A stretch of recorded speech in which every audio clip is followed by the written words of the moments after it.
Continuação da leitura do livro O Livreiro de Cabul, de Osni Seyerstedt, O Carpinteiro. Na manhã seguinte, ainda escuro, aparecem duas mulheres com duas crianças batendo na porta da casa dos Khan. Leila abre a porta sonolenta. As mulheres choram e se queixam e levam tempo para Leila entender que são a avó e a tia do carpinteiro com os filhos dele. Por favor, perdoem, perdoem, elas imploram. Por favor, pelo amor de Deus, a velha da avó deve ter perto de 90 anos, pequena e ressecada, com um rosto que mais lembra um ratinho. Tem um queixo pontudo, com muitos pelos. Ela é a mãe do pai do carpinteiro, que passou as últimas semanas tentando arrancar a verdade dele. Não temos nada para comer, estamos passando fome. Olha essas crianças. Mas vamos pagar os cartões.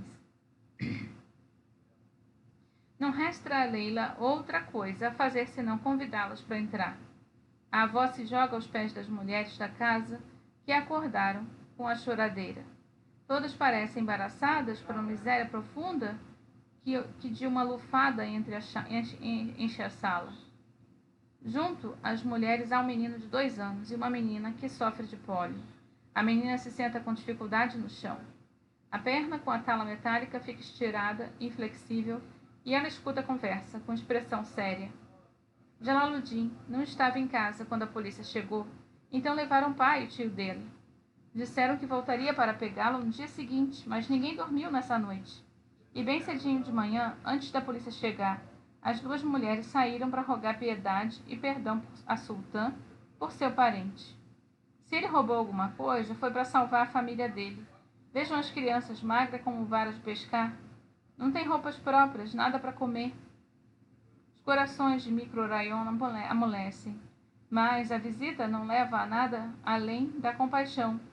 Não há nada que as mulheres da família Khan possam fazer quando Sultã enfia uma ideia na cabeça, especialmente no que diz respeito à livraria. Gostaríamos muito de ajudar, mas não há nada que possamos fazer. É Sultã quem manda, elas dizem, e Sultã não está em casa. As mulheres continuam chorando e gritando, sabem que é verdade, mas não podem perder as esperanças. Leila entra com ovos fritos e pão fresco para as duas crianças e trouxe leite quente também. Quando Mansur entra na sala, as duas mulheres correm para beijá-los os pés. Ele as afasta com chutes? Elas sabem que ele, como primogênito, é quem tem o poder da ausência do pai. Mas Mansur decidiu fazer como o pai pediu. Depois que Sultã confiscou suas ferramentas, ele não pôde mais trabalhar. Passamos várias semanas sem comer direito. Esquecemos do gosto do açúcar. A avó diz chorando. O arroz que compramos está quase podre. As crianças estão ficando cada vez mais magras. Olhem, são apenas pele e osso. Todo dia Jalaluddin leva uma surra do pai. Nunca pensei que ele ia educar um ladrão. As mulheres de Microrayon prometem fazer o melhor que podem para persuadir Sultã, mesmo sabendo que será em vão. Quando a avó e a tia voltaram para seu povoado, com as duas crianças, a polícia já tinha vindo buscar Jalaluddin. À tarde, Mansur é convocado para testemunhar. Ele está sentado de pernas cruzadas numa cadeira na mesa do chefe de polícia. 7 homens acompanham o interrogatório. Faltam cadeiras. O carpinteiro está de cócoras no chão. É uma confusa reunião de policiais. Uns estão de uniforme cinza do inverno, outros com roupas tradicionais, outros de uniformes policiais verdes. Não acontece muita coisa nessa delegacia, por isso o roubo dos cartões é um caso importante. Um dos policiais fica perto da porta sem conseguir se decidir se vai acompanhar o caso ou não. Você precisa dizer para quem vendeu os cartões, senão vai acabar indo para a prisão central, diz o chefe de polícia. Uma almofada fria segue a expressão prisão central? É para lá que os criminosos de verdade vão. O carpinteiro se encolhe no chão, desamparado. Ele fica abrindo e fechando suas mãos de carpinteiro. Elas têm milhares de pequenos e grandes palmas das mãos, de grandes cortes. As cicatrizes compõem desenhos de zigue-zague nas palmas das mãos. Sob a luz do sol forte que entra pela janela, pode-se ver como facas, serrotes e furadeiras entalharam sua pele. As mãos parecem ser ele, o carpinteiro, não seu rosto, que agora lança seu olhar frouxo para os 7 homens da delegacia. Como se o caso não lhe dissesse respeito, Mais tarde, eles o mandam sair de novo, de volta para a cela, de um metro quadrado, onde não pode se estirar deitado. Tem que ficar de pé, sentar ou deitar encolhido. O destino de Jalaluddin depende da família Mansur. Podem decidir ou manter a queixa. Caso decidam mantê-la, o caso será levado adiante e depois será tarde demais para inocentá-lo. Nesse caso, é a polícia que vai decidir. Podemos mantê-lo aqui por 72 horas. Depois vão ter que decidir, diz o chefe de polícia. Ele é de opinião que Jalaluddin deve ser punido. Para ele, pobreza não é motivo para roubar. Muitas pessoas são pobres. Se não forem punidas quando roubarem, teremos uma sociedade totalmente imoral. É importante dar o exemplo quando as regras são violadas. O policial fala em voz alta com Mansur, que por sua vez está começando a duvidar do caso. Ao compreender que Jalaluddin poderá pegar 6 anos de cadeia, ele pensa nos filhos do carpinteiro, nos seus olhares de fome, nas suas roupas surradas, e pensa na sua própria vida, em como é simples, em como ele, em poucos dias, pode gastar o dinheiro que a família do carpinteiro gasta num mês. Só em um dia. Um enorme buquê de flores de plástico ocupa quase metade da mesa. As flores já ganharam uma grossa camada de poeira, mas, mesmo assim, avivam a sala. Os policiais da delegacia de Dekodayag parecem gostar das cores. As paredes são verde-menta, a lâmpada é vermelha, bem vermelha. E nas paredes há uma foto do líder guerrilheiro Massoud, como em todos os escritórios oficiais de Cabul. Não se esqueça, durante o Talibã, ele teria a mão decepada. O chefe da polícia disse com ênfase. É o que acontecia com pessoas que cometiam delitos menos graves do que esse. O chefe de polícia então conta a história de uma que o marido morreu. Ela era muito pobre. O caçula não tinha sapatos e sentia frio nos pés. Era inverno e ele não podia sair. O filho mais velho, que nem tinha 12 anos, roubou um par de sapatos para o irmãozinho. Ele foi pego em flagrante e cortaram-lhe a mão direita. Assim também é demais, disse o chefe de polícia. Mas esse carpinteiro já mostrou que é malandro, pois roubou várias vezes. Se você rouba para dar de comer aos seus filhos, você só rouba uma vez, diz com firmeza. O chefe de polícia mostra a Mansur todas as provas confiscadas no armário atrás dele. Canivetes automáticos, facas de cozinha, canivetes de bolso, facões, pistolas, lanternas de mão e até um jogo de baralho. Jogar por dinheiro dá 6 meses de cadeia. Esse jogo de baralho foi confiscado porque o jogador que estava perdendo nocauteou o ganhador e o esfaqueou com essa faca aqui. Eles tinham bebido, então ele foi punido por esfaquear, beber e jogar cartas. O chefe de polícia conta rindo. O outro jogador escapou de ser punido, pois ficou fisicamente incapacitado, o que já é punição bastante. Qual é a punição por beber? Mansur pergunta, um pouco nervoso. Ele sabe que, de acordo com as leis da Sharia, é uma ofensa grave, com punição severa. De acordo com o Corão, a punição é de 8 chibatadas. Para ser franco, eu costumo fechar os olhos para casos desse tipo. Quando há casamento, eu digo que é feriado, mas que tudo tem de acontecer com moderação e só em família, diz o chefe de polícia. E infidelidade. Se forem casados, são mortos por apedrejamento. Se forem solteiros, a punição é de 100 chibatadas. E eles terão de se casar. Se um for casado e se for homem, e a mulher for solteira, ele terá que tomá-la como segunda esposa. Caso ela seja casada e ele solteiro, a mulher será morta e o homem chicoteado e preso. Diz o chefe de polícia. Mas costumo fazer vista grossa para isso também. Podem ser mulheres viúvas que precisam de dinheiro, aí tento ajudá-las, recolocá-las no caminho certo. O senhor está falando das prostitutas? Mas o que acontece às pessoas comuns? Uma vez pegamos 2 num carro. Nós, ou melhor, os pais, os forçaram a se casar. O que parece justo, não acha? Afinal, não somos talibãs. Temos que evitar o apedrejamento de pessoas. Os afegãos já sofreram bastante. O chefe de polícia dá um prazo de 3 dias para Mansur. Eles ainda podem perdoar o pecador. Mas caso levem adiante o processo, será tarde demais. Mansur sai pensativo na delegacia. Ele não está com vontade de voltar à livraria e segue direto para almoçar em casa, o que raramente costuma fazer. Ele se deixa cair no tapete e, felizmente para a paz da casa, a comida está pronta. Tire os sapatos, Mansur, a mãe pede. Vá para o inferno, Mansur responde. Mansur deve obedecer a sua mãe, Sharifa continua. Mansur não responde, se acomoda no chão, uma perna cruzada sobre a outra.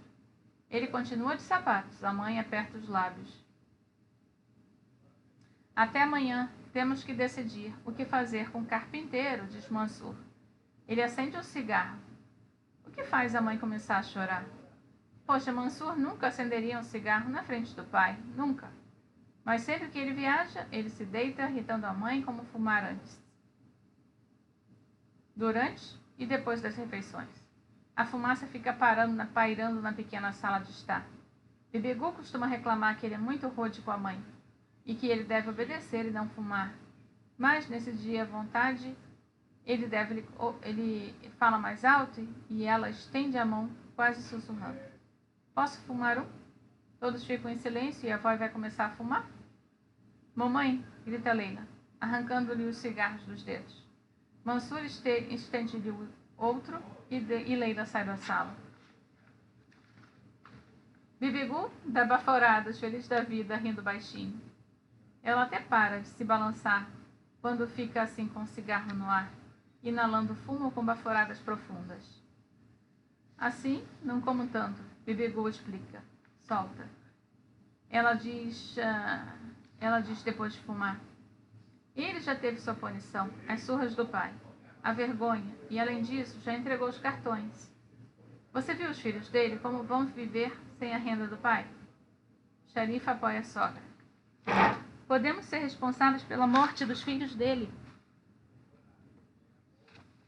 diz Leila, que está de volta à sala depois que a mãe apagou o cigarro. Imagina se eles ficam doentes, como não tem dinheiro bastante para o médico, vão morrer por nossa causa, ou podem morrer por não ter o que comer. Além disso, o carpinteiro pode morrer na prisão.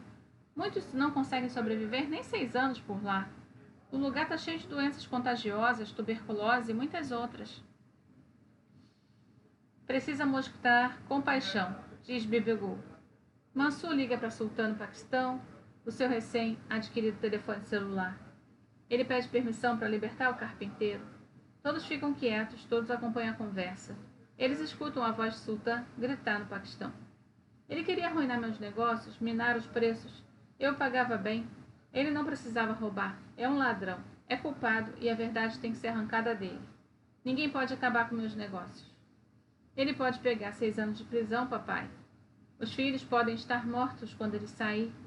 Mansur grita de volta. Ele pode pegar 60 anos de prisão. Não me importo. Ele vai ser espancado até contar a quem vendeu os cartões. Você diz isso porque está com a barriga cheia, Mansur grita. Eu choro pensando nos filhos dele magros de doer. A família dele está acabada. Como ousa contradizer seu pai, Sultan grita do celular. Todos na sala reconhecem a voz dele. E sabem que seu rosto está vermelho e o corpo inteiro está tremendo. Que tipo de filho é você? Você deve fazer tudo o que eu digo, tudo. O que há com você? Por que está tratando seu pai assim? A luta interior de Mansur transparece em seu rosto. Ele nunca fez outra coisa além de obedecer seu pai. Pelo menos quando estava presente. Nunca o enfrentou diretamente. Não ousaria. Não tem coragem de arriscar seu alvo de cólera. Coragem de arriscar ser o alvo de cólera dele. Está bem, pai. Mansur diz finalmente e desliga. A família toda fica em silêncio e Mansur solta palavrões. Ele tem um coração de pedra, Sharifa suspira e Sônia se cala. A família do carpinteiro volta todas as manhãs e todas as noites. Às vezes a avó, outras vezes a mãe, a tia ou a esposa. Elas sempre trazem alguns dos filhos, todas as vezes recebem a mesma resposta. É Sultan quem manda. Quando ele voltar, tudo vai se resolver. Mas sabem que não é verdade. Porque Sultan já se pronunciou. Por fim, não aguentam mais abrir a porta quando a pobre família aparece. Eles ficam quietos, fingindo não haver ninguém em casa. Mansur vai à delegacia local e pede um adiamento. Ele quer esperar pelo pai, que volta para que ele mesmo cuide do caso. Mas o chefe de polícia não pode mais esperar. A cela de 1 metro quadrado não pode manter prisioneiros por mais de 3 dias. Eles pedem mais uma vez que o carpinteiro confesse ter roubado mais cartões e que diga para quem os vendeu. Mas ele se recusa, como antes. Jalaluddin é algemado e levado para fora da delegacia local. Como a delegacia local não tem carros, é Mansur quem tem que levar o carpinteiro para a delegacia central de Cabul. Na frente da delegacia estão o pai, o filho, a avó do carpinteiro. E quando Mansur chega, eles se aproximam hesitantes. É uma situação terrível para Mansur. Na ausência de Sultan, o papel de vilão sobrou para ele. Eu tenho que fazer o que meu pai mandou. Ele se desculpa. Colocando os óculos de sol, entra no carro. A avó e o filho pequeno vão andando para casa. O pai se senta na sua bicicleta enferrujada e segue o carro de Mansur. Ele não desiste e quer seguir o filho até onde puder. Sua silhueta magra desaparece aos poucos. Mansur anda mais devagar do que de costume. Pode ser a última vez em muitos anos que o carpinteiro veja essas ruas. Chegam à delegacia central, em Cabul. Aquele era um dos prédios mais odiados durante o regime talibã. Era a sede da polícia religiosa do Ministério da Moralidade. Para ali iam alguns homens que tinham barba e calças curtas demais, mulheres que haviam circulado nas ruas com homens que não eram seus parentes, mulheres que andavam sozinhas, mulheres que usavam maquiagem por baixo da burca, passavam semanas trancafiados nos porões, antes de serem transferidos para outras prisões ou libertados. Quando o Talibã caiu e os prisioneiros foram soltos, cabos e paus usados como instrumentos de tortura foram encontrados nas celas. Homens eram espancados nus, enquanto as mulheres podiam se envolver no lençol durante a tortura. Antes do Talibã, o prédio foi ocupado pelo cruel serviço secreto do regime soviético e depois pelas forças políticas do caótico regime de Mujahideen. O carpinteiro sobe pelas escadas até o 5º andar. Ele tenta ficar ao lado de Mansur e parece suplicar com seu olhar trêmulo. Seus olhos parecem ter crescido durante a semana que passou na prisão. Os olhos suplicantes parecem querer saltar do seu rosto. Me perdoe, me perdoe. Eu vou trabalhar de graça para você pelo resto da minha vida. Me perdoe. Mansur olha em frente. Ele não pode esmorecer agora. Sultan fez sua escolha e ele não pode contradizer o pai. Ele pode ser deserdado, expulso de casa. Ele sente que foi o irmão quem o tornou o filho um favorito de Sultan. É Iqbal que pode fazer o curso de informática. Foi para Iqbal que Sultan prometeu uma bicicleta. Se ele o contrariasse agora, Sultan poderia cortar todos os laços com ele. E ele não quer se arriscar por causa do carpinteiro, mesmo sentindo muita pena. Eles esperam pelo interrogatório o registro da queixa. Pela lei, o acusado fica preso até que seja provada sua inocência ou culpa. Qualquer um pode dar queixa de alguém e será imediatamente preso. Mansur expõe o caso, o carpinteiro fica de novo de cócoras no chão, os dedos dos pés são compridos e tortos, as unhas têm uma larga borda preta, seu colete e brusão estão em farrapos, a calça larga na cintura. O interrogador, atrás da mesa, anota o testemunho dos dois com esmero numa folha de papel com papel carbono embaixo. Por que gosta tanto dos cartões postais do Afeganistão? O policial ri e acha o caso um tanto cômico. Antes de o carpinteiro ter tempo de responder, ele continua. Agora me conte, para quem você os vendeu? Estamos todos sabendo que você não os roubou para enviá-los a parentes. Eu só peguei 200 e Rasul me deu alguns. O carpinteiro tenta se defender. Rasul não te deu cartão nenhum. É mentira, diz Mansur. Você vai se lembrar dessa sala como o lugar onde esteve a chance de falar a verdade, diz o policial. Jalaluddin engole a seco, estala os dedos e respira aliviado quando o policial interroga Mansur sobre quando, onde e como tudo aconteceu. Atrás do interrogador, vê-se pela janela uma das colinas de Cabul. É coberta de casinhas agarrando-se à encosta. As ruas descem em zigue-zague pela montanha. O carpinteiro pode ver as pessoas como pequenas formigas subindo e descendo. As casas são feitas de materiais que se podem encontrar numa Cabul arrasada pela guerra. chapas corrugadas, pedaços de saco de algodão, de plástico, alguns tijolos, restos de escombros, e de repente o interrogador se senta ao seu lado, também de cócoras. Eu sei que tem filhos passando fome, e sei que não é um criminoso. Dou-lhe agora a última chance. Você não deve desperdiçá-la. Se você contar para quem vendeu os cartões, será solto. Se não disser, ficará preso por anos. Mansur escuta sem muito interesse. É a 100ª vez que o carpinteiro é incitado a confessar a quem ele vendeu os cartões. Talvez ele esteja dizendo a verdade, talvez não tenha vendido para ninguém. Mansur consulta o relógio, bocejando. De repente, um nome escapa dos lábios de Jalaluddin, tão baixinho que é quase inaudível. Mansur pula da cadeira. O homem que Jalaluddin mencionou tem uma banca no mercado onde vende calendários, canetas e cartões. Cartões para festas religiosas, casamentos, noivados e aniversários. E cartões com imagens do Afeganistão. Cartões que ele sempre costuma comprar na livraria do sultão, mas já fazia tempo que não aparecia. Mansur lembrava bem dele porque ele sempre reclamava muito dos preços. É como um clique que se rompeu, mas Jalaluddin ainda treme ao falar. Ele veio me procurar um dia, quando eu estava saindo do trabalho. Conversamos um pouco e ele me perguntou se eu precisava de dinheiro. Claro que eu precisava. E então me perguntou se eu podia pegar uns cartões para ele. No início recusei, mas aí ele falou do dinheiro que eu ia receber por eles. Eu pensei nos meus filhos em casa. Eu não consigo alimentar a minha família com o que ganho como carpinteiro. Eu pensei na minha mulher, que está começando a perder os dentes. Ela só tem 30 anos. Pensei em todos os olhares acusadores que eu recebi em casa por não conseguir ganhar o suficiente. Eu pensei nas roupas e nos sapatos que eu nunca podia dar para os meus filhos, no médico que não podemos pagar, na comida ruim que comemos. Então eu pensei que eu só pegasse alguns enquanto trabalhava na livraria. Eu poderia resolver alguns dos meus problemas. Sultão não ia nem perceber. Ele tem tantos cartões e tanto dinheiro. Então eu peguei alguns cartões que eu vendi. Temos que ir lá para garantir as provas, diz o policial ao se levantar, dando ordens para que o carpinteiro, Mansur, e outro policial o acompanhassem. Eles vão de carro até o mercado e a banca dos cartões. Um jovem está no pequeno guichê. Onde está Mahmud? O policial pergunta. Mahmud está no almoço. O policial mostra seu distintivo e diz que é capturada pelo estreito, entre a parede e pilhas de mercadorias.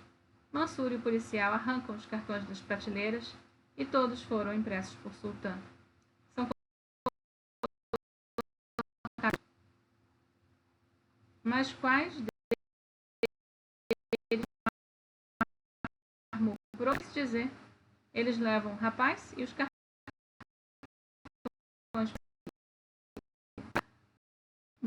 A banca é fechada, ninguém pode comprar de Mahmud cartões de agradecimento ou imagens de heróis e soldados nesse dia.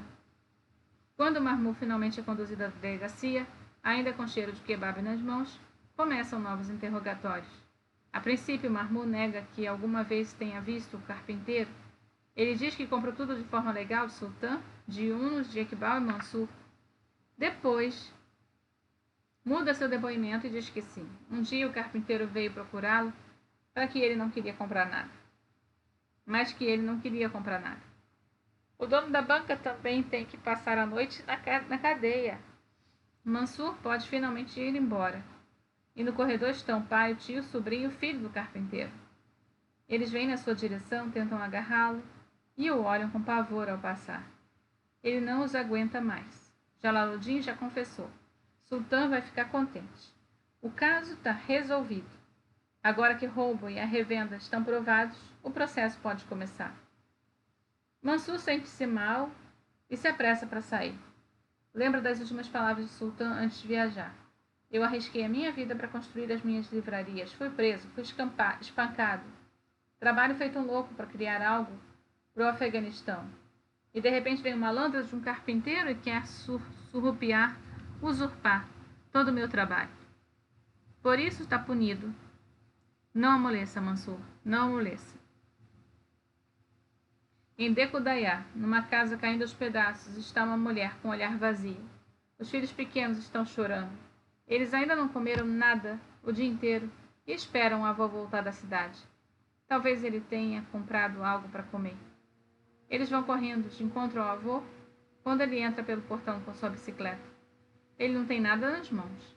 Não há nada na cesta da bicicleta. Eles param ao ver sua expressão sombria, ficam quietos antes de começar a chorar, agarrando-se a ele. Onde está o papai? Quando que ele volta?